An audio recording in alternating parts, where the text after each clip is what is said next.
আমরা যেন তেন কোনো নির্বাচন চাই না।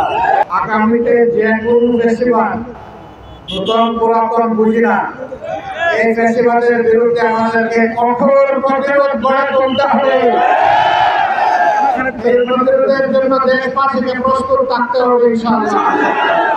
বিশেষ করে যে যুবকরা বুক চিতিয়ে রক্ত দিয়ে জীবন দিয়ে আমাদের কাছে বাংলাদেশকে আমানত রেখে গিয়েছে, আমরা সেই রক্তের সাথে কাউকে বেইমানি করতে দেব না ইনশাআল্লাহ। তাদের রক্তের পূর্ণ পবিত্র মূল্য আমরা পরিশোধ করতে চাই।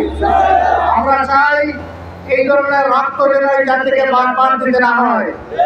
কাজে আগামী নির্বাচন সুষ্ঠু আর উপর সেটা নির্ভর করবে। আমরা যেন তেন কোনো নির্বাচন চাই না। বাংলাদেশের বিভিন্ন জায়গায় ইদানিং রাজনীতির নামে অপকল্প আর উৎপাত আমরা লক্ষ্য করছি। আমরা সংশ্লিষ্ট দলগুলোকে বলবো, সাবধান হন, নিজেদেরকে সামলান, নইলে জনগণই আপনাদেরকে সামলে দেবে।